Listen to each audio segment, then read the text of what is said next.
De hoje apresenta alguns gargalos que impedem o avanço da nossa infraestrutura, obras públicas, concessões, PPPs, justamente no momento em que se passa por uma crise que agrava a questão fiscal, limitando a capacidade de investimento do governo em todas as esferas, federal, estadual e municipal. Parte desse entrave está baseado na falta de qualidade de projetos, sejam estudos de viabilidade, projetos básicos ou executivos, além de falha na execução das obras, seja do ponto de vista de planejamento ou ainda de execução técnica.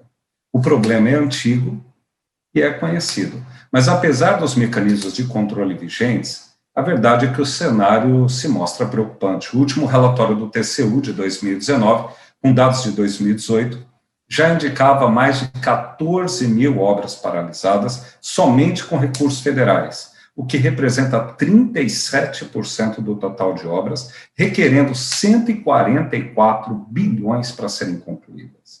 Um estudo da CEBIC mostra que se todas essas obras fossem concluídas em 2018, obviamente num cenário hipotético, haveria um aumento no PIB de 1,8%, ou 115 bilhões à época, um ganho duradouro de 42 bilhões por ano no PIB potencial. A ABRAC utiliza uma frase que ilustra bem a certificação, a inspeção, a avaliação da conformidade de ordem geral. Saber que um empreendimento está correto ao final é muito importante, mas isso traz mais insegurança do que segurança. No ambiente de investimento, é importante assegurar que os riscos sejam mitigados antes de colocar um único centavo. Do contrário, compromete a previsibilidade. E, no final, a perda é sempre da sociedade, que não tem uma entrega de infra, sofrendo os impactos das perdas sociais e econômicas decorrentes. Pensando nisso, a ABRAC trouxe ao país, recentemente, uma iniciativa de uso de inspeção de projeto de obra de infraestrutura, que é o que a gente vai falar hoje. A exemplo, é recente no Brasil, mas já é praticado na Europa como paradigma de controle em outros locais do mundo, utilizando a acreditação que já existe há mais de 40 anos para assegurar a confiança e competência dos organismos de inspeção, os famosos OIA. Ao final de muito debate, consulta pública e o apoio da SPPI, não podemos deixar de evidenciar, foi emitida a portaria Metro 367 de 2017, que regula a inspeção de projetos e obras e que está em curso no país. Já tem gente utilizando, a gente vai falar isso aqui hoje. O desafio da ABRAC agora é aprofundar o conhecimento dos atores sobre o tema, mercado, poder público e sociedade, sobre o valor desta política pública e, quiçá, debater alguma regulação sobre o tema em breve. A ABRAC acredita no debate como uma forma de aprimoramento e é para debater esse cenário que estamos aqui hoje. Pela sequência, eu devolvo ao Sinésio e ele vai dar o encaminhamento para o primeiro palestrante de hoje, que é o presidente do Inmetro. Obrigado.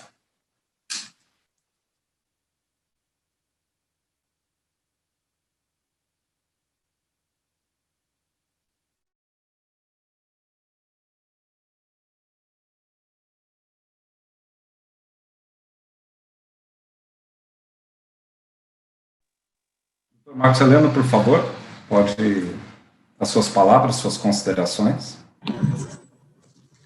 Bem, boa tarde a todos. Como presidente do Inmetro, é uma grande satisfação estar no evento que é, digamos, tocado pela ABRAC, uma organização que tem uma relação muito grande com o Inmetro, por causa do sistema de acreditação, do papel do Inmetro como gestor desse sistema dentro do Brasil, em ligação com os organismos internacionais que garantem o sistema de acreditação brasileiro e a sua confiabilidade, né? A história dessa ligação específica para esse tema surge desde 2017, quando a então Secretaria, né, dos programas de parceria de programas de investimento, que tinha à frente na época o atual ministro Tarcísio, que devido à sua experiência tanto dentro do Exército quanto do DENIT, observou muito bem a questão que foi colocada aqui pelo Jefferson, de qualidade de projetos e qualidade de execução de obras. Então, nós temos ainda um problema muito grande no Brasil de projetos com problemas de qualidade, execução também com problemas, que geraram uma situação em que as obras demoram muito mais tempo do que estavam previstas e é um custo muito maior. E é um impacto muito grande num país que tem uma carência em infraestrutura, que está enfrentando, está procurando vencer, e não pode se dar o luxo, digamos assim, de desperdiçar tanto recursos humanos quanto recursos financeiros. Então, o Inmetro foi procurado pela Secretaria para desenvolver em parceria, na verdade, um programa para fazer a inspeção de projetos e de obras. E com isso se chegou numa portaria de regulamentação do Inmetro, e nós temos hoje, pelo que eu tenho de registro, pelo menos 8 organismos acreditados pelo Inmetro e capazes de fazer essas inspeções. E temos hoje tanto esse grande impulsionamento por parte do Ministério da Infraestrutura, na parte de estradas, ferrovias, como também temos, muito importante, o nosso marco legal do saneamento, que também são obras de infraestrutura. Né? Recentemente fomos procurados pela Secretaria que trata de Infraestrutura do Ministério da Economia para pedir para desenvolver um sistema de acreditação nessa área. E nós, imediato, dissemos, não precisamos desenvolver, nós já temos organismos acreditados, agora a questão é como vai utilizar isso. E aí é uma atribuição do Ministério da Infraestrutura, do Ministério da Economia, em cada uma das suas áreas, de definir as regras voluntárias ou compulsórias, e o Inmetro está aqui com o seu sistema, com organismos hoje já acreditados, que possam agregar confiabilidade a isso tudo. E por que o Inmetro entra nessa equação? Né? Qual é o papel do Inmetro, além de ser o gestor desse sistema de acreditação?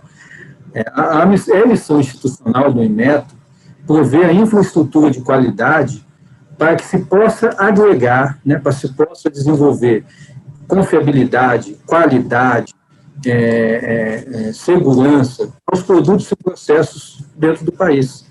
Então, quando um setor ele necessita dessa infraestrutura para que ele possa fazer essas atribuições, o Inmetro entra na equação. Não é o Inmetro que vai dar qualidade aos projetos de engenharia, não é o Inmetro que vai dar qualidade à obra pública, ele vai dar a infraestrutura, e quem executa esses projetos, quem executa essas obras é que vão conseguir essa qualidade.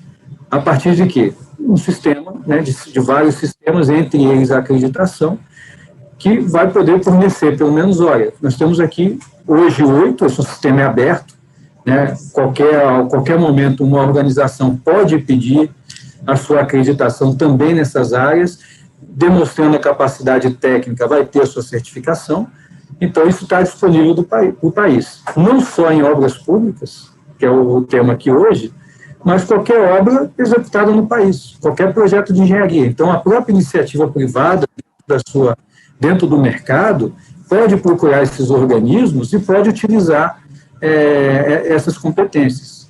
E, com isso, o que se aumenta é a confiança que esses projetos e essas obras estão sendo tocadas de acordo. Então, é isso que o Inmetro se propõe, e é isso que o Inmetro procura colaborar dentro dessa necessidade. Então, eu considero esse um exemplo muito bem acabado de uma resposta do sistema de acreditação, uma demanda vinda da sociedade, seja no caso do Estado, através na época da Secretaria de Parcerias para Investimentos, ou poderia ser até no setor totalmente privado. Então, apresenta a demanda, em conjunto, se cria um programa, né, para fazer essa avaliação da inspeção, entra dentro da sistemática de acreditação que o Inmetro é gestor e está disponível para toda a sociedade utilizar. Nós não obrigamos a utilizar, nós entregamos a ferramenta. Para finalizar essa breve palavra, para que os outros possam desenvolver as suas apresentações, a visão atual do Inmetro é ser uma caixa de ferramentas para o setor produtivo e para o comércio. Então, nós temos que entregar soluções, essa é a nossa visão. Então, esse é um caso que foi entregue uma solução a uma necessidade real, e esse é o nosso benchmarking que a gente quer tocar daqui para frente. Então, essas palavras iniciais que eu queria apresentar nesse debate, e aí volta a palavra para o Jefferson para que ele possa conduzir as demais apresentações. Presidente, agradeço muito os comentários. É importante entender exatamente o papel do Inmetro no meio de todo esse contexto. Há uma dúvida, a sociedade conhece uma parcela do Inmetro, né? O Inmetro tem inúmeros papéis, importantes papéis para o nosso país. É importante também entender esse papel da acreditação e envolvimento com a inspeção. Muito obrigado. Ao final, lembrando todos que podem apresentar suas perguntas no chat, fiquem à vontade. No final, faremos as perguntas a todos os palestrantes. Obrigado, presidente. Eu vou passar a palavra agora ao Dr. Pedro Brito, né, que é diretor de investimentos da Artesp, a agência, né, de transportes do Estado de São Paulo. Foi um dos órgãos da administração pública que apostou na inspeção acreditada. Para quem não sabe, tem a rodovia Piracicaba-Pindorama, a famosa PIPA, né, que já requer a inspeção acreditada tanto dos projetos quanto de obra. É importante entendermos a visão da Artesp e agradecemos imensamente. Doutor Pedro, fique à vontade. Boa tarde a todos, boa tarde ao Sinésio, ao Jefferson, aí, grande fomentador desse novo modelo aí de gestão, doutor Marcos Heleno, a quem eu conheci agora, não conhecia anteriormente, o André Kuhn, da Valec, o doutor Tadini, da Vidib. Boa tarde a todos e boa tarde a todos que estão nos acompanhando. Espero que aproveitem bastante esta nossa apresentação de todos, porque eu posso começar do seguinte jeito, né? Esse processo de certificação aí, Marcos, vocês estão de parabéns, né? Eu falo que, assim, se for acreditação, nós estamos acreditando, sabe? Porque o volume dentro da agência da TESP, o volume de projetos, a dinamicidade que nós temos aqui é muito grande, né? Nós temos, para vocês terem uma ideia, nós temos uma avaliação na média de 25 mil pranchas de projeto por ano, né? E são 10.700 quilômetros de rodovias, onde tem diversos tipos de obras de artes, duplicações, tudo que você imaginar de obras nós temos, viadutos, pontes, contornos, túneis, nós temos de tudo. E então demanda de uma quantidade de projetos muito grande. E a gente prima pela qualidade aqui, nós temos uma equipe muito bem estruturada, mas chega uma hora que nós temos que realmente dar um salto. E a história com a Inmetro foi muito interessante, porque começou, acho que vale a pena eu gastar uns minutinhos aqui, começou com um dos meus engenheiros, ele é doutor pela USP, e ele dá aula na PUC. E aí ele fez um trabalho em 2017, final de 2017, quando saiu logo após a publicação da portaria 367, e um dos grupos dos alunos apresentaram para ele o que seria a certificação. E ele ficou entusiasmado e me trouxe esse processo de certificação.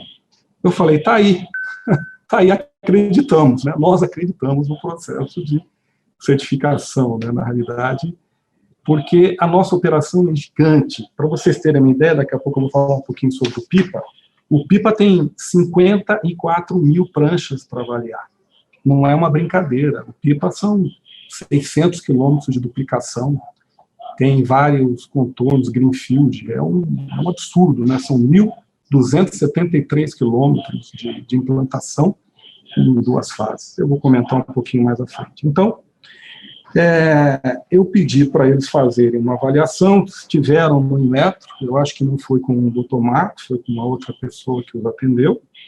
Pegamos estudamos e entendemos que seria realmente uma ferramenta, e tem que se iniciar. Eu acho que ferramenta desse tipo não tem que pensar muito, a gente tem que iniciar, e temos que fazer valer dentro de uma relação contratual, porque senão ela não pega, né? Então, isso foi muito importante, porque nós informamos o AFC é o banco privado do Banco Mundial, é o braço privado, informamos o AFC que nós estaríamos incluindo no edital do PIPA, agora em dezembro de 18.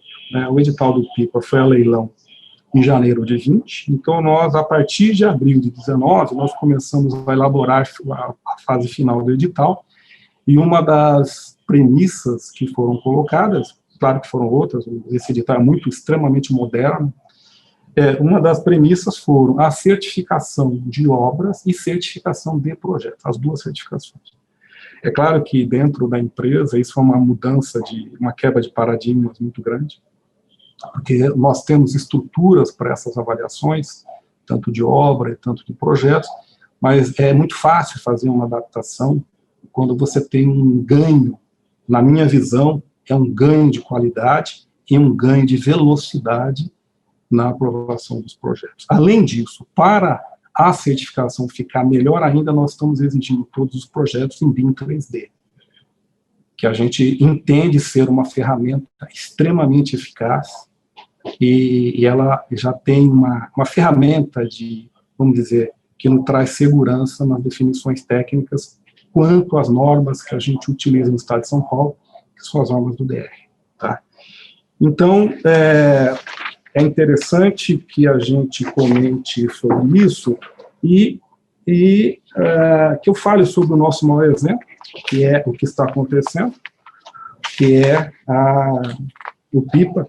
O PIPA, para vocês terem uma ideia, ele significa 144 dispositivos de obra de artes e entroncamentos, 32 passarelas, 238 pontos de ônibus, 23 quilômetros de pistas marginais, 97 quilômetros de ciclovias, 286 quilômetros de novos acostamentos, 450 quilômetros de duplicação simplificada, 85 quilômetros, pistas novas, 443 quilômetros, contornos. Esses contornos, por azar, eles ficam em situações que você tem escavação em rocha, são contornos complexos, que não foram feitos até agora porque realmente são obras complexas e caras. Então, são 72 quilômetros de contornos em pista dupla, padrão classe 1B, e as marginais, 23 quilômetros. Praças de pedágio, SAUs, áreas de descansos, PGFs e outros edifícios. Né? Então, nós temos uma quantidade aí gigantesca de projetos, e está tudo dentro de 2 ciclos de investimentos, do ano 1 ao ano 10 e do ano 15 ao ano 25. Então, são 14 bilhões de investimentos nesses 2 ciclos, só em infra, fora o operacional, o OPEX, que são mais 7 bi de operacional, no espaço de 30 anos de implantação. Então, é um grande projeto. E esse grande projeto tinha que ter grandes soluções. E tivemos várias grandes soluções, mas uma solução que realmente nós aqui compramos, que nós aqui acreditamos que seja uma grande saída, é essa certificação que foram feitas, que está no edital e está sendo um sucesso. A concessionária, quem foi o vencedor do leilão foi o Grupo Pátria. Eles contrataram as empresas, já estão nascendo já com as certificadoras, interagindo com as projetistas. Então, para dar um feedback aí para o Marcos, né, Marcos, porque é importante, né, que você tenha aí esse feedback, porque é uma iniciativa de vocês. Está sendo um grande sucesso, né? E para nós está sendo um grande teste de qualidade, porque só este ano, se não houvesse esse tipo, Se não houvesse essa certificação, para o ano que vem nós teríamos aí que analisar 30, 35 mil pranchas de projeto, que eu tenho uma equipe muito bons profissionais, mas tem limite, né? A gente tem um limite aí de dimensionamento.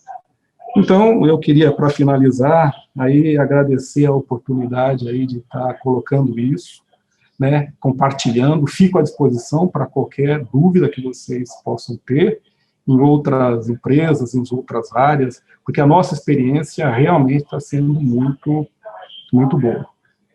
Ok? Obrigado aí por me ouvirem. Obrigado, pessoal. Pedro, agradecemos imensamente a contribuição. Muito bom ouvir que temos já na administração pública gente apostando. Sabemos que no comecinho do processo houve muitas dúvidas, né? Mas ter essa visão de que é possível utilizar um mecanismo baseado em acreditação para suportar as decisões do poder público é fundamental, até porque nas conversas que houve ficou claro que o uso da inspeção não retira nenhuma atribuição do agente público, seja fiscalização, regulação, né, ou fiscalização. E aí passa a ser um instrumento. Agora vamos avançar no tempo e ver como é que ele se comporta. Lá fora foi um sucesso, mas a gente entende que está todo mundo bastante na expectativa, mas é garantia de sucesso. Ficamos felizes com a visão estratégica da Artesp nesse sentido. Muito obrigado. Eu vou passar a palavra agora ao Dr. André Kuhn, que é diretor-presidente da Valec. Para quem não conhece, a Valec está há 50 anos na estrada, é uma estatal basicamente cuidando de ferrovias importantíssimas, cruzando o país todo, tem uma competência gigantesca nessa área, e o Dr. Kuhn também já veio da área de governo ligado ao DENIT, foi diretor também no DENIT, atualmente ocupa a presidência executiva, diretoria de presidência da Valec. Doutor André, a palavra fica à vontade. Antes de mais nada, eu queria agradecer o convite, tá? E também, né, dar um oi para todos os outros palestrantes, o Tadini, Pedro Brito, Marcos Heleno, Gerson, né, conhecido, né, como Gerson. Antes de mais nada, a gente precisa contextualizar a questão de obras públicas e concessões no Brasil. Não só no Brasil, mas no mundo. Eu trabalho há quase 25 anos com licitações e contratos de obras, foi tema de meu mestrado de licitação, e muita gente pensa que resolver o problema de execução de obras públicas no Brasil, o foco principal é o processo licitatório. Mas a experiência diz que não é bem assim. Eu posso ter a melhor lei de licitações do mundo, eu posso ter a melhor equipe de licitação, seja a comissão ou seja o pregoeiro, mas existem dois fatores primordiais para o sucesso de uma contratação. E você, Jefferson, colocou muito bem no início. O primeiro é o antes da licitação. É fazer um projeto bem feito, uma especificação bem feita, um edital bem feito. E posterior ao processo licitatório, durante a contratação, que é uma fiscalização eficiente. Em relação à parte de projetos, o que acontece? Muitas vezes nós temos uma pressão muito grande, não só por parte, vamos dizer assim, dos dirigentes, e hoje eu estou no papel de dirigente, mas também por parte da sociedade. A sociedade ela não quer projeto, ela não quer obra, ela quer o benefício gerado pelo empreendimento. E hoje eu estou na Valec, a gente trabalha com ferrovias, e qual é a expectativa da sociedade? Que num curto espaço de tempo a ferrovia já esteja funcionando, transportando carga, transportando minérios, cereais, né? Eu passei um ano no DENIT, qual a expectativa da sociedade? Ter as rodovias duplicadas, sem buracos, de tal forma que o benefício gerado ocorra o mais rápido possível. Mas o projeto e a obra são males necessários. Eu tenho que elaborar um projeto bem feito e eu tenho que executar bem essa obra para gerar esse benefício esperado pela sociedade. E nós temos que criar mecanismos e formas inteligentes de resolver essa equação.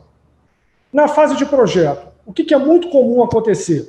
Isso não ocorre só na área de infraestrutura, e quando eu falo em estrutura, rodovias e ferrovias principalmente, mas também em outras áreas, como edificações, saneamento. A empresa é contratada para fazer um projeto, o projeto tem um valor pequeno em relação ao empreendimento, e há uma expectativa muito grande de quem é contratado de entregar esse projeto o mais rápido possível. E a gente sabe que existe uma divisão desse projeto entre vários profissionais, que muitas vezes não estão atuando no mesmo ambiente. Vou dar um exemplo prático. Eu quero construir uma ponte, um viaduto. Olha, o José vai fazer o projeto da fundação, o Pedro da infraestrutura, o João vai fazer, né, a execução de outra parte da obra, dos encontros, e depois junta isso tudo num bolo e entrega para a administração pública. A administração pública, ela tem um papel de quê? No caso, o analista, analisar e verificar se esse projeto foi bem feito ou não. Mas eu tenho que tomar muito cuidado nessa fase, porque há um entendimento errado de muitos analistas de que ele tem que analisar o projeto de ponta a ponta, e isso gera um custo maior do que a própria contratação do projeto. Em alguns órgãos se gasta mais hora técnica analisando o que foi feito do que efetivamente o que foi executado de projeto. Então, nós temos que criar mecanismos que agilizem esse processo, mas garantam a qualidade da elaboração. Aí é que entra a acreditação. Por que o analista ele faz isso? Ele não acredita, né, literalmente falando, que aquele projeto foi bem feito. E nós temos que fazer o quê? Nós temos que exigir uma qualidade do projeto e, ao mesmo tempo, não gastar, e literalmente não é investir, é gastar tempo refazendo todo o trabalho que foi contratado na elaboração do projeto. Quando eu contrato, junto com a elaboração do projeto, uma acreditação, eu tenho uma garantia de que todos os processos necessários para a elaboração de um projeto bem feito foram atendidos. André, isso vai me dar certeza absoluta que o projeto é bom? Não. Se eu fiz uma especificação técnica, termo de referência ruim, em outras palavras, eu não soube colocar no papel aquilo que eu quero, a acreditação também não vai funcionar. Então, eu defino o que eu quero de forma adequada, eu tenho um acompanhamento e controle dos processos, analiso, através de um checklist ou pontos críticos, o que foi me apresentado, simplesmente, e com isso eu vou ter um projeto bem feito, com qualidade e dentro do prazo adequado. Vou para o processo licitatório. O que acontece numa licitação? Parece que os melhores analistas de projeto estão trabalhando durante a licitação da obra. Os analistas, entre aspas, das empresas licitantes, aí é que elas começam a enxergar os erros de projeto. Isso gera um atraso no processo licitatório. Por quê? Se há um erro de projeto, eu tenho que voltar para a área demandante esse projeto para ser refeito, reanalisado, eu tenho que relicitar essa obra, eu perco a disponibilidade orçamentária, e uma obra que é para ser licitada em 6 meses e 1 ano, eu demoro 2, 3 anos. Finalmente, passando por esse processo, eu contrato a execução da obra. Aí vem o outro problema. Os nossos fiscais, nossos gestores de contratos, estão preparados para fiscalizar uma obra? Tecnicamente, eu não tenho dúvida, eles estão muito bem preparados. Passei pelo Exército, por comissões de obras, passei pelo DENIT, passei pelo Ministério Público Federal como secretário de Engenharia e Arquitetura, e hoje eu estou aqui na Valec. E eu posso garantir que os nossos técnicos são muito bem preparados nas questões técnicas. Só que quando eu faço a gestão de um contrato de obra pública, eu tenho que ter conhecimento técnico, eu tenho que ter conhecimento gerencial e tenho que ter conhecimento legal. E também eu tenho que acreditar que aquela empresa que está executando a obra está executando ela de forma adequada, conforme foi especificado. E o fiscal, muitas vezes, ele não tem, ainda mais numa obra rodoviária e ferroviária, onde é uma obra com extensão muito grande. Para terem uma ideia, cada lote da FIOL, que é a Ferrovia de Integração Oeste-Leste, só da FIOL 2, os lotes são de 150 quilômetros. E diferente de uma rodovia, onde eu tenho um trecho, né, rodoviário para percorrer e verificar a execução da obra, eu não tenho, muitas vezes, um acesso fácil naquela linha, naquela frente de trabalho. E, muitas vezes, esse engenheiro, por mais que ele esteja bem preparado tecnicamente, legalmente, gerencialmente, ele precisa acreditar que a empresa está executando as etapas da obra de forma adequada. E aí entra também a acreditação. A partir do momento que eu tenho todo um controle dos processos de execução daquela obra, desde a fase inicial até a fase final, isso traz uma tranquilidade para o gestor e para o fiscal. Além disso, eu tenho outras vantagens de consequência dessa acreditação. Muitas obras, a empresa está sujeita a penalidades, ou muitas vezes eu sou obrigado a acionar a garantia contratual. Por mais que eu tenha razão na execução de uma garantia contratual, é papel da seguradora se preservar.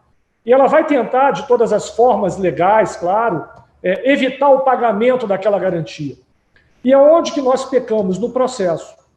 A empresa cometeu uma falha, eu tenho todo o direito do mundo de ser ressarcido por essa falha cometida, a garantia contratual cobre essa falha, só que eu não consigo acionar a garantia porque eu pequei numa fase do processo.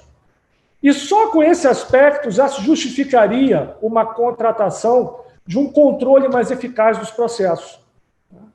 Então, a gente tem que levar em consideração que quando eu implemento na gestão desse empreendimento, não só a obra, mas a fase de projeto, né, empresas acreditadas para poder fazer esse trabalho, isso é um investimento que gera um retorno muito grande.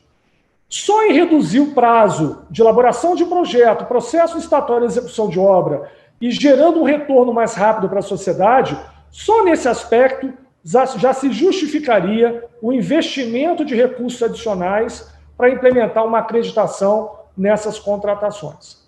Então, o ministro Tarcísio também tem um posicionamento muito favorável. Jefferson, nós fizemos um trabalho, eu saí antes da conclusão, lá no DENIT, fazendo um projeto piloto de acreditação. Nós temos todo o interesse aqui da Valec em implementar também a acreditação nos nossos projetos. O Pedro Brito falou de outra ferramenta muito importante, que é o BIM Information Modeling, na elaboração dos projetos, que, alinhado com uma acreditação, traz uma qualidade muito grande, não só na elaboração de projeto na primeira fase, mas no acompanhamento e controle, e com isso todo mundo sai ganhando. Sai ganhando a sociedade, sai ganhando, né, os gestores, porque dormem mais tranquilos, sai ganhando o Tesouro, porque investiu dinheiro na execução de uma obra pública, os deputados e senadores, na hora que liberam recursos para uma obra pública e com a certeza que vai ter o retorno daquele empreendimento dentro do prazo previsto, e com isso, né, a gente está aplicando de forma adequada o recurso público. Em outras palavras, economizando dinheiro e gerando resultado. Bem, Jefferson, a gente tem um tempo curto, né? Tem que dar o tempo até para as perguntas, que eu acredito que vão aparecer perguntas bem interessantes, e passo de volta a palavra para você, para a gente encaminhar para os outros debatedores. Um abraço.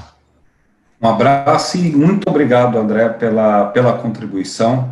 Feliz que tenha essa visão, é um caminho a ser percorrido, né? A gente sabe que a adoção dessa política não é tão rápida, porque a gente vê modelos que já estão consagrados aí de controle, e é um caminho a ser percorrido. Você falou das licitações, o projeto de lei, acho que é o 1292 de 96, que chegou do Senado e voltou, agora que é a nova 8666, depois de bastante debate, que já inclui, inclusive, com esse olhar preventivo, uma cláusula que permitiria, pelo menos no nível federal, o uso da inspeção acreditada de projeto e obra de infraestrutura.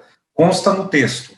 Agora é orar para que no Senado também não haja nenhuma alteração nesse sentido, mas já consta como possibilidade. Obviamente voluntário, mas já dá um pouco mais também de tranquilidade para o gestor, principalmente aquele que não conhece bem a ferramenta. E para fechar, que eu acho uma coisa que é muito legal que você coloca no seu comentário, é a ideia de que a gente vive hoje, e isso é interpretação minha, tá? De que a gente vive hoje um momento que é quase um beira-manicômio, que é a responsabilidade por garantir a conformidade é de quem checa e não de quem faz. Isso é um absurdo, ou seja, isso onera principalmente o gestor público que faz a revisão desses documentos numa loucura, a ponto de, in extremis, isso são situações reais, de chegar às vezes disquete praticamente vazio, isso num passado recente, sem nada, e às vezes a empresa ali esperando um comentário que, por conta que o gestor público está ali muito onerado com outras atividades, leva muito tempo para responder, e no final coloca aí, se acontece um problema lá na frente, vão dizer, o gestor público não viu, quando na realidade deveria ser, ele não fez, né? E a gente, e todos saímos perdendo. Eu acho que é um caminho, é uma visão, fico muito feliz que você tenha essa visão da possibilidade de isso agregar valor ao processo de gestão pública. Muito obrigado, André. Eu passo a palavra agora ao Dr. Venilton Tadini.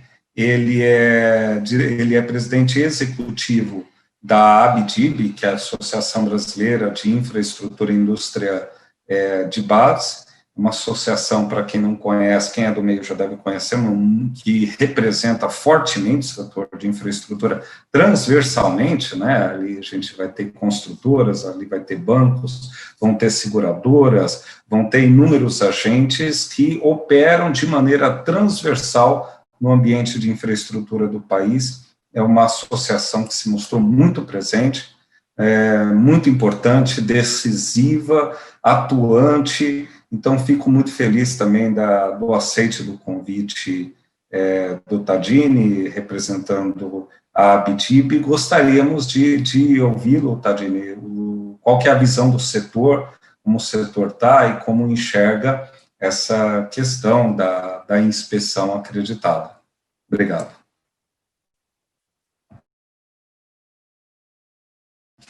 Está mudo, Tadini, está mudo. A gente faz pelo menos umas 6, 7 videoconferências por dia, metade delas a gente começa no mudo, né? As outras a gente acerta.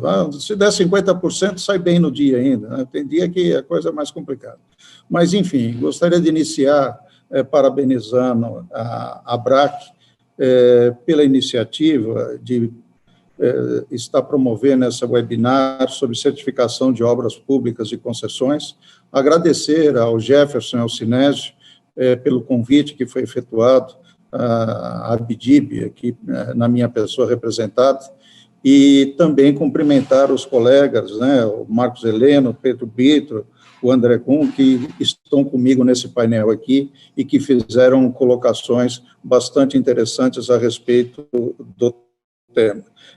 Logicamente, a questão da infraestrutura, ela está ligada hoje principalmente à questão de estruturação de projetos e um papel importante do setor público, né?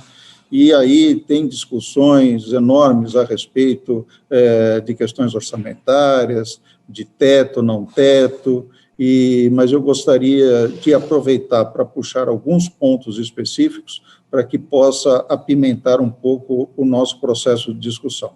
Em primeiro lugar, nós achamos o Instituto absolutamente fundamental.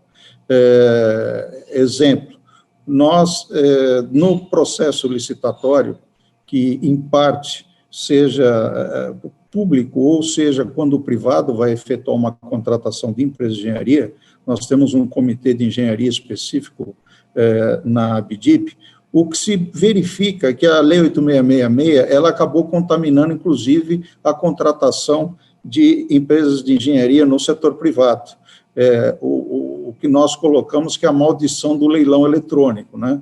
Você contratar empresa de engenharia para serviços técnicos, ou mesmo para estudos técnicos, como o BNDES tem contratado, logicamente, você não vai estar contratando os melhores técnicos, nem os melhores produtos. Então, você tem um problema de partida, né?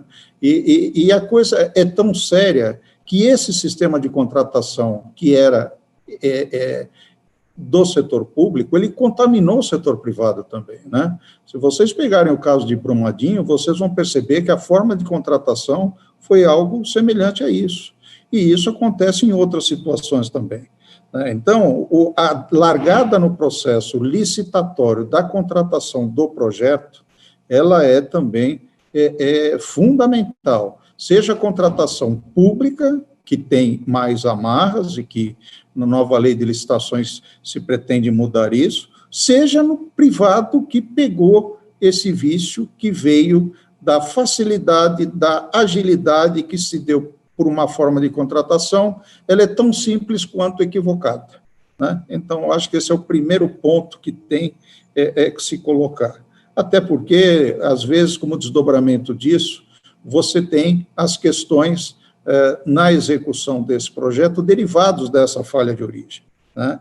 E para nós, aí vem o segundo ponto que foi tocado, muito bem colocado pelo André Kuhn, no que diz respeito à questão das garantias. Se garantias não são bem estruturadas, para projeto de infraestrutura, seja ele de natureza pública, com obras, ou de concessões para iniciativa privada, você vai ter problemas junto ao mercado para colocação dos papéis, principalmente no mercado de capitais, porque você não vai conseguir estruturar as garantias adequadas para fazer um Project Finance no recourse.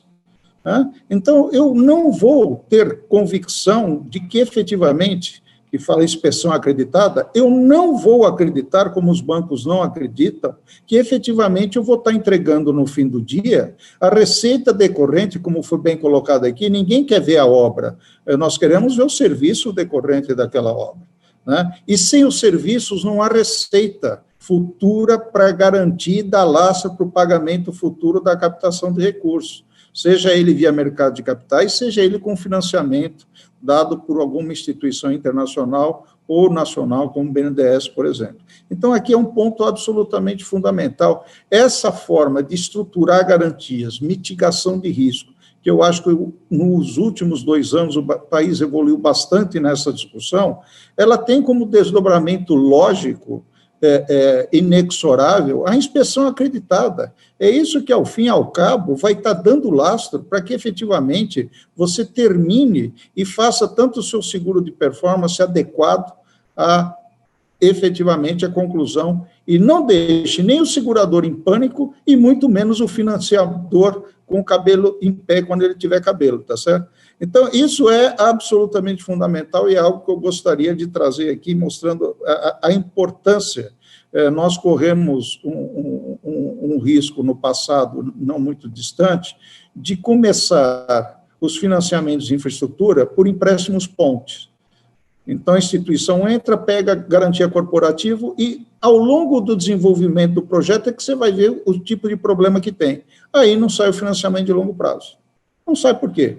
Porque o projeto foi mal estruturado, as garantias foram inadequadas, você não tem efetivamente condições de dar a segurança para a instituição financeira que a receita futura vai ocorrer, pelo menos não naquele prazo que foi colocado do ponto de vista do cronograma físico-financeiro na sua execução. Então, eu gostaria de chamar a atenção para esse detalhe, que, na realidade, como diria o Zagallo, é o gol no futebol. Né? Esse detalhe é fundamental, porque sem FUND não tem projeto de infraestrutura, não tem execução de obras de longo prazo.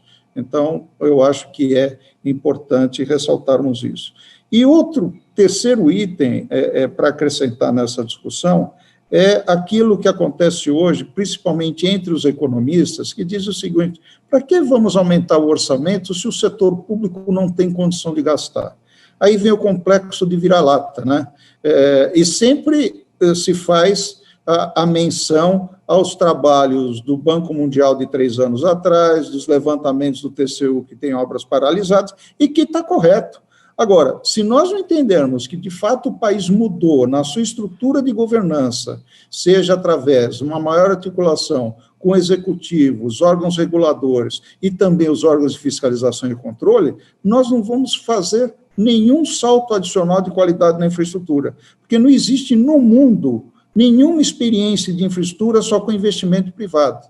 Não tem ninguém que defenda mais toda a parte regulatória, como defendeu no segmento de saneamento, como estamos defendendo novo marco regulatório do gás, de energia elétrica, novo marco regulatório de PPP e concessões, mas não é o setor privado, não é PPP e concessões que é capaz de trazer de volta a mulher amada, ele não cura mal-olhado, ele não cura lombalgia. Em qualquer lugar do mundo, seja numa China mais estatizante, ou seja, nos Estados Unidos mais liberalizante, o Estado tem um papel importantíssimo na infraestrutura, principalmente no movimento de reversão cíclica negativa. Então, achar que o setor privado vai suprir, hoje ele investe 100 bilhões em infraestrutura nos 3 níveis de governo, ele vai suprir 300 bi, que é a necessidade para os próximos 10 anos, é ingenuidade ou falta de conhecimento básico de aritmética. Né? Que não vai não porque não quer. Logicamente que nós vamos aumentar isso, e eu acredito que num prazo de 5 ou 8 anos, a gente tenha, talvez até mais de 200 milhões investido pelo setor privado.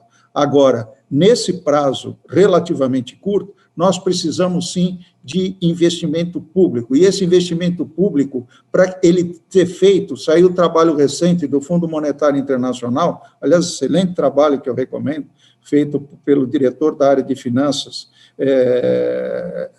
públicas do Fundo Monetário Internacional, que fala da importância do investimento público pelo efeito multiplicador que ele tem, e principalmente nesse momento de taxas de juros baixas, dado o efeito multiplicador que tem infraestrutura, e dado que você tem condições de ter retorno de 7, 8 ou 9 em projetos de infraestrutura, é fundamental que o Estado entre, porque com essa taxa de retorno, a relação dívida-PIB é cadente no tempo, que é uma questão de dinâmica econômica, e o pessoal que estuda a estática comparada não consegue ver isso porque a curva não anda, né? A curva não anda. Então, o modelo de estática comparada não pega a dinâmica econômica. O investimento, ele é um elemento dinâmico. Então, eu gostaria de colocar esses 3 itens aí, porque é importantíssimo para que o Estado equipare a cantilena do pessoal que traz para a gente, de novo, o complexo de vira-lata, dizendo que o setor público não pode investir. Eu acho que se achar que o setor público não pode investir, quem está no setor público deve sair, e por quem gente que possa investir. São essas minhas palavras, mas uma vez agradeço pela oportunidade. Tadini, nós é que agradecemos. Eu acho que eu brinco que o debate brasileiro, em alguns segmentos, eles são pobres em discussão porque se troca muito fogo amigo. Eu acho que a ideia de trazer pragmatismo para a discussão é a única forma da gente conseguir resolver os problemas, né? E falando da inspeção, eu acho muito engraçado, porque essa questão do pragmatismo, uma vez quando estávamos fazendo a apresentação da inspeção, e o pessoal perguntou, poxa, mas os atores estão preparados para fazer, para isso, para a inspeção acreditada? Eu disse, olha, por menos estruturada que qualquer organização seja, poder público ou privado, o fato é que eles definiram que têm obrigações a cumprir. A gente simplesmente checa se estão sendo cumpridas. Então, às vezes, o pessoal fica debatendo uma série de elementos sem entender a questão básica. E, como você colocou bem, sem que se garanta previsibilidade, é impossível operar no setor de infraestrutura. A gente está muito carente de previsibilidade. Inviabiliza project finance, performance bond vira uma falácia no final das contas, porque você não consegue implementar, ele é só um elemento para encarecer o processo, porque você não consegue eliminar os riscos na entrada, e aí fica difícil bastante para todo mundo operar, fica difícil das pessoas acreditarem. Agradeço muito a participação da Abdib. Nós temos 10 minutos aproximadamente, porque senão, como iniciou um pouquinho antes no Instagram, que está em paralelo, talvez caia, eu vou fazer algumas perguntas, assim, muito rápidas, que nós temos aqui. Primeiro, direcionada para o presidente do Inmetro, por Heleno.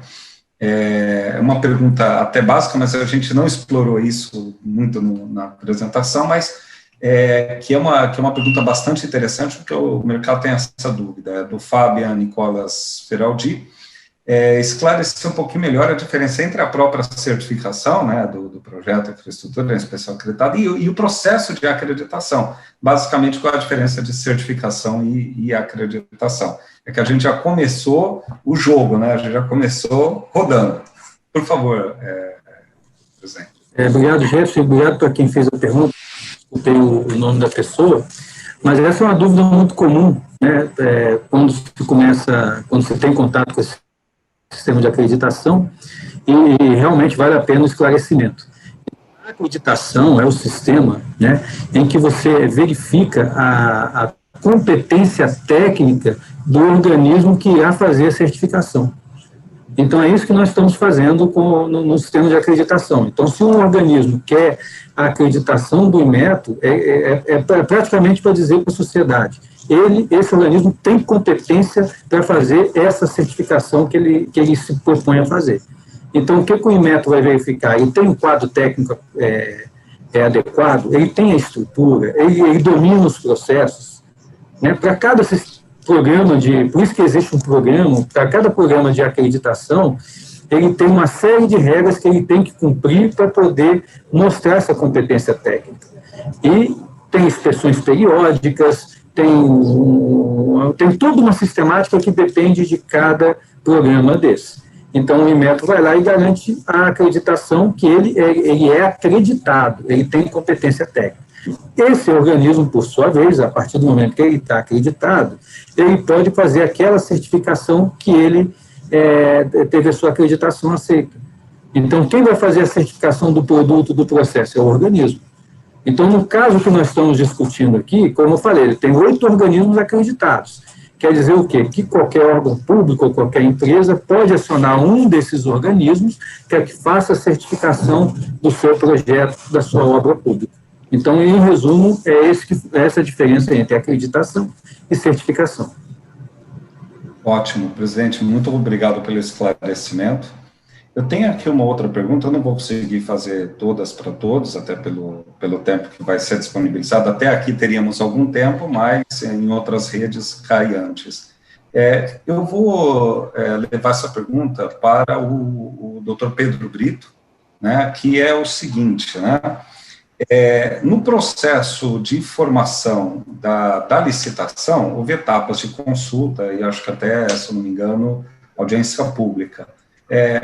Como é que foi tratada essa questão, como é que foi vista, nas consultas e no desenvolvimento do edital, a introdução desse mecanismo? Foi uma inovação, né? Foi o primeiro edital da Artesp que incluiu a inspeção acreditada. Como é que os atores viram isso, ou não teve reclamações, não teve contestações, foi um processo tranquilo? Como é que foi a introdução disso? Se houve algum questionamento, ou se não houve, se a Artesp entendeu que o processo foi visto como tranquilo pelas partes interessadas. Boa pergunta. Eu participei de todas as audiências que foram aí no decorrer no eixo das estradas, no interior de São Paulo, e foi muito bem, mesmo porque por ser uma novidade, muita gente não sabia avaliar, né?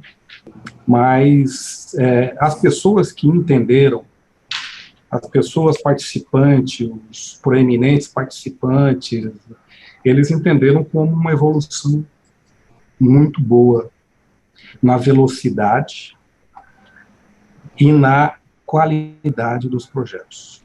Então, isso aí, com os feedbacks que nós tivemos na época, e até hoje, para você ter uma ideia, eu acho que vale a pena comentar, nós temos 20 concessionárias. Dessas 20 concessionárias, são contratos assinados desde 98, 2000, 2001.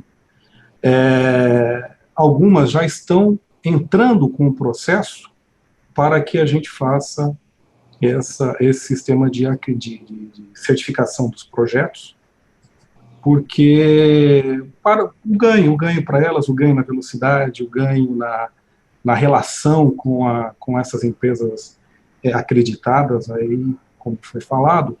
Então, sinceramente, eu não vi nenhum comentário, nenhuma situação, principalmente nas audiências, que denegrisse aí essa atitude desta parte do edital que foi lançado. E só para fechar, imagino que, óbvio, porque está no edital, a pergunta é meio óbvia, mas é importante de fazer, por parte, imagino, da Procuradoria, no final, houve contestação.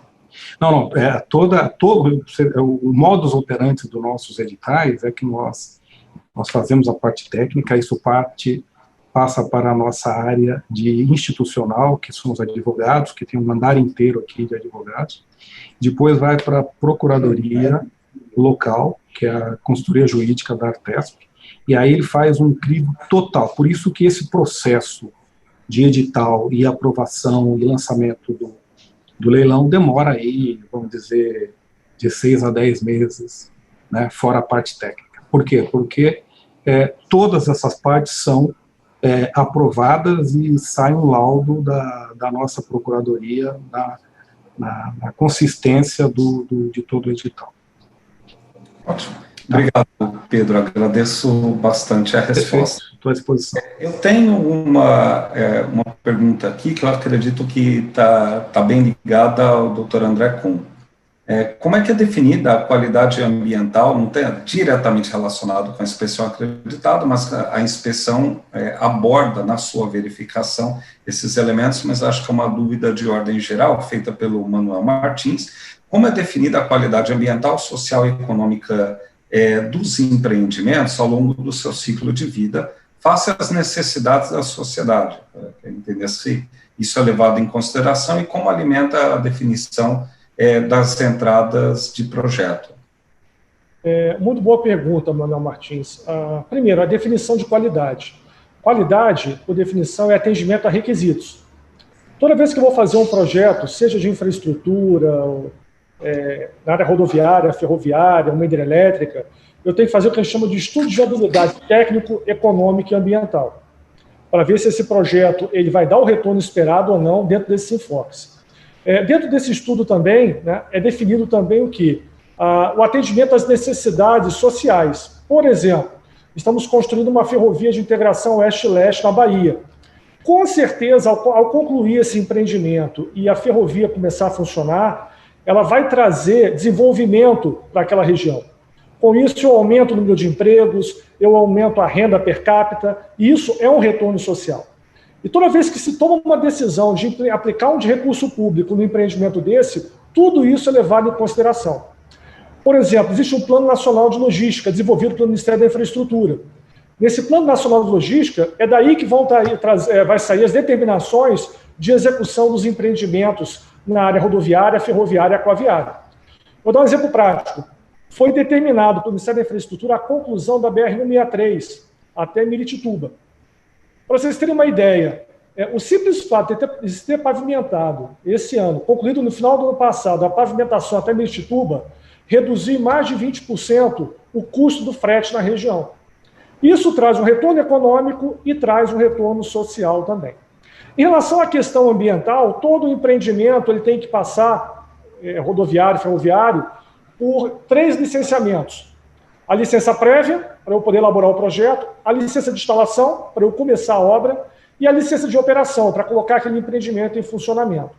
E quando é emitida a licença de instalação, nós temos todas as condicionantes ambientais que devem ser atendidas para poder minimizar o impacto ambiental na região. Então, via de regra, se eu atendo essas condicionantes ambientais, eu estou atendendo a qualidade ambiental do empreendimento também. Eu não sei, Jefferson, se alguém quer complementar o que eu coloquei, mas eu acho que respondeu a pergunta do Manuel Martins. Manuel Martins. Ótimo. André, eu agradeço profundamente os esclarecimentos. Lembrando, e aí é um comentário complementar meu com relação ao escopo de hoje, quando nós fazemos a inspeção acreditada, pode também, lembrando a todos os ouvintes, ela pode ser aplicada na fase de verificação dos estudos de viabilidade também. Então, é possível, antes da decisão de avançar com o empreendimento, né, verificar se o estudo de viabilidade foi executado de maneira adequada. Então, é possível fazer isso também. Eu tenho uma última pergunta para a gente não avançar no tempo, para o Dr. Tadini, né, que seria dividida em duas, que é uma pergunta aqui do Luiz Felipe, vou complementar com outra pergunta também. Luiz Felipe Dalmênico Silveira, boa tarde a todos. Na avaliação de vocês, o que seria o ideal? A criação de uma estruturadora dentro do poder público para a criação de projetos, ou valer-se de particulares autorizados para executar esse projeto? Como é que o setor de infraestrutura veria, qual que poderia ser, se é que se é tão binária assim a visão sobre a solução? Óbvio, né? E a segunda questão, que é um debate interessante, como é que o setor de infraestrutura veria a ideia, falando agora de contratação, da ideia de pré-qualificação, porque hoje, basicamente, é pós-qualificação. Na abertura do edital apresenta uma série de documentos. Quando há um debate, eu participei de algumas conversas em relação, assim como você faz uma certificação do projeto, poderia, por exemplo, de uma Petrobras, que faz ali um CRCC, faz uma pré-qualificação para saber que quem está participando do certame são organizações que realmente têm a competência necessária, que foi validado antes. Como é que o setor de infraestrutura enxerga essas potenciais, primeiro a pergunta do Luiz Felipe, e segundo esse potencial, para a gente poder encerrar por hoje e fazer os agradecimentos finais. Ok. Em relação à estruturadora de projetos, não há necessidade de ser estatal. Eu acho que o BNDES e o próprio fundo gerido pela Caixa dão demonstração de competência que pode contratar bons advisors e coordenar projetos bem estruturados. O próprio PPI, a forma como vem tratando os projetos dentro do âmbito do governo, não necessariamente é uma estruturadora. Por outro lado, a EPL tem contribuído também com a estruturação de alguns projetos, tem corpo técnico, eu não vejo mal nenhum, agora, eu não vejo a necessidade de se criar uma estruturadora para essa finalidade.